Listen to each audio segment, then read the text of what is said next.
Good morning बच्चों। आज हम आपकी कक्षा में पढ़ेंगे विशेष उद्देश्य पुस्तकें रोकड़ बही। नहीं, देखो बच्चों, अब तक हमने ये पढ़ा है कि जो हमारी जर्नल बुक होती है, रोजनामचा पुस्तकें होती हैं, वो हमारी क्या होती है, मुख्य पुस्तकें होती हैं। क्योंकि कोई भी व्यवसायी जब लेन देन करता है तो प्रथम बार उन्हीं पुस्तकों में वह अपने लेन देनों को लिखता है। पर क्या होता है, परंतु क्या होता है, ये जो जर्नल से हम लिखते हैं, ठीक है, ये हमारे क्या है, जब हमारा व्यवसाय छोटे पैमाने पे है तब तक तो ठीक है। जब हमारा व्यवसाय क्या हो जाता है, बड़े पैमाने पर होने लगता है, उन व्यवसाय में क्या होता है, लेन देन बहुत ज़्यादा होता है। तो क्या होता है, जिस वजह से ये जो हमारा तकनीक है जर्नल की, ये हमारे को क्या कर देती है, कठिनाइयाँ उत्पन्न कर देती है काम करने में। इसलिए हम क्या करते हैं, अपनी सुविधा अनुसार क्या करते हैं, हम कुछ अन्य पुस्तकें बनाते हैं। मतलब इन जर्नल को ही हम क्या है, अन्य पुस्तकों में विभाजित कर देते हैं। इन्हीं पुस्तकों को दैनिक पुस्तकें, सहायक बहियाँ, प्रारंभिक प्रविष्टि की पुस्तकें या विशेष उद्देश्य पुस्तकें कहा जाता है।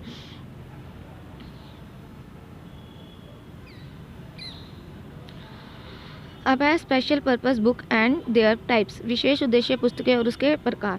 सामान्य लेन देनों को मुख्य दो भागों में बांटा जाता है। एक तो हमारा कौन सा होता है, सबसे पहले हम रोकड़ में करते हैं, और एक दूसरा होता है हमारा जो गैर रोकड़ होता है, मतलब उधार में होता है। मतलब कुछ लेन देन हम क्या कर देते हैं, कैश में करते हैं, और कुछ हम कैश में नहीं करते हैं। ठीक है, तो इन्हीं के आधार पर हमारी पुस्तकों को हम दो भाग में बांट देते हैं। ठीक है, एक तो हमारा होता है जो जिसमें जब हम क्या करते हैं, कैश से में ट्रांजैक्शन करते हैं, मतलब रोकड़ में हम लेन देन करते हैं, उसकी पुस्तक अलग बनाते हैं। और एक जब हम क्या करते हैं, जब हम लेन देन किस में करते हैं, नगद में नहीं करते हैं, मतलब उधार में करते हैं, उसको उनके हम अलग पुस्तकें बनाते हैं। ठीक है, जैसे कि हमारी होती है, सबसे पहले हमारी पुस्तक बनती है कैश बुक, मतलब रोकड़ भाई में हम क्या लिखते हैं कि जो भी हमने अपने व्यवसाय में लेन देन किस में करे हैं, नगद में करे हैं, मतलब जिनके बदले हमने भुगतान किया है नगद में, तुरंत ही भुगतान किया है। ठीक है, या हमें प्राप्तियाँ प्राप्त हो गई हैं तभी, तो वो हमारी होती है कैश बुक। फिर आती है हमारी क्रय बुक, क्रय भाई मतलब परचेज। अब हमें व्यवसाय चलाना, उसके लिए हमें माल खरीदने की आवश्यकता तो पड़ेगी। ठीक है, तो जब हम उधार में खरीदते हैं तो अब हमारी क्या आ जाती है, तब हम ये वाली पुस्तक बनाते हैं क्रय भाई। फिर आती है हमारी विक्रय भाई, जब हम क्या करते हैं, उधार में बेचते हैं, तब अलग पुस्तक बनाते हैं। फिर आता है क्रय वापसी बही। मतलब क्या होता है, कई बार हम ना माल खरीद लेते हैं, पर वो माल ना हमने जैसा चाहिए होता है, उस क्वालिटी का नहीं होता, तो हम उसको रिटर्न कर देते हैं, तो उसको ही, ठीक है, तो और ये हमने माल ठीक है, तो उसी के लिए हम जब अलग पुस्तक बनाते हैं, वो होती है हमारी क्रय वापसी बही। फिर होती है हमारी विक्रय वापसी बही। विक्रय वापसी बही क्या होती है कि जब हम क्या करते हैं, विक्रय वापसी भाई क्या कहते हैं कि जब हमने माल जो बेचा पर वो कस्टमर को पसंद नहीं आया, तो वो हमारा रिटर्न कर देगा। ठीक है, तो वही होती है, ठीक है, तो उसके लिए जब हम अलग पुस्तक बनाते हैं, वो होती है हमारी विक्रय वापसी बही। फिर आती है हमारे प्राप्य विपत्र बही। क्या होते हैं, जब हमारे लेनदार हमें एक बिल बना के दे देते हैं कि हम इस डेट को क्या करेंगे, पैसा रिटर्न कर देंगे। ठीक है, तो उस बिल को ही हम क्या बोलते हैं, प्राप्य विपत्र बही। फिर आता हमारा देय विपत्र बही। देय विपत्र बही क्या होता है कि जब हम अपने क्रेडिटर को क्या लिख के देते हैं, बिल बना के देते हैं, तो वो उसके लिए हम अलग पुस्तक बनाते हैं, वो हमारे होते हैं क्रय देय विपत्र बही। फिर आ जाता है हमारा रोजनामचा विशेष। जिन व्यापारिक लेन देनों का, मतलब इनके अलावा, ठीक है, जो हमने 7 बही पढ़ी, पुस्तकें पढ़ी, उनके अलावा जब हम अलग से किसी भी लेन देन का रिकॉर्ड रखने के लिए पुस्तक बनाते हैं, तो वो हमारी हो जाती है रोजनामचा विशेष बही। ठीक है, फिर आते हैं हमारी विशेष उद्देश्य पुस्तकों अथवा सहायक भाइयों के क्या लाभ हैं।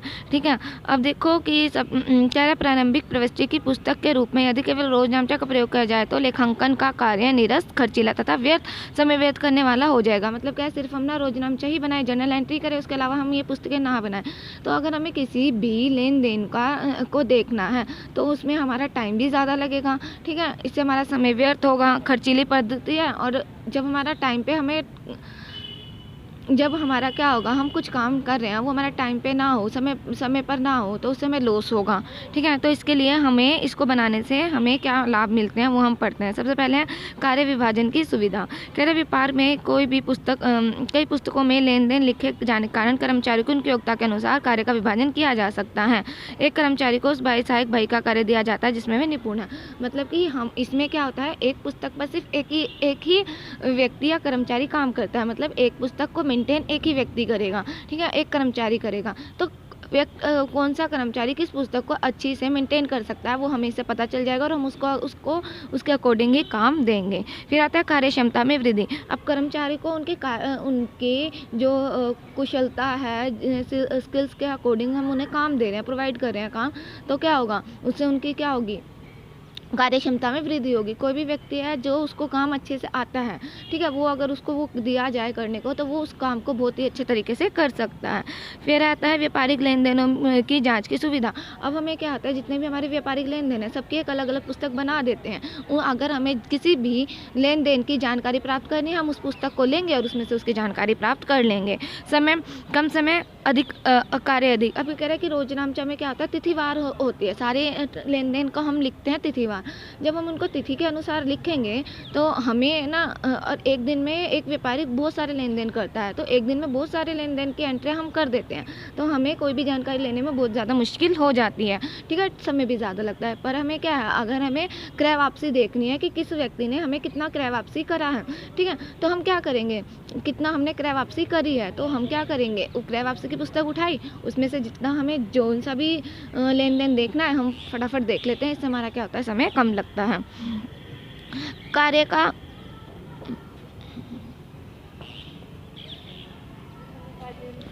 कार्य का उत्तरदायित्व। इसमें क्या है, अगर कोई भी कर्मचारी किसी भी पुस्तक को ठीक तरीके से, कार्य का उत्तरदायित्व, इसमें क्या होता है, एक पुस्तक पर सिर्फ एक ही व्यक्ति काम करता है। अगर उस पुस्तक में कुछ भी त्रुटि हुई तो हम उस कर्मचारी को उत्तरदायी आसानी से ठहरा सकते हैं। लोचशीलता। प्रत्येक छोटा या बड़ा व्यापारी अपने व्यापार की आवश्यकता के अनुसार इन भाइयों को कमी अधिक कर सकता है। जरूरी नहीं है कि सभी को ये सभी खाता भाई बनानी है, जो वो अपनी आवश्यकता के अनुसार कैसे भी बना सकता है। कपट की संभावना कम हो जाती है। इसमें क्या है, एक कर्मचारी एक पर ही काम करते, एक पुस्तक पर ही काम करेगा। ठीक है, तो अगर उसमें हमें पुस्तक में कुछ भी कपट दिखेगा, हम सीधा उसको उत्तरदायी ठहरा देंगे, इसलिए इसमें कपट की संभावना कम हो जाएगी।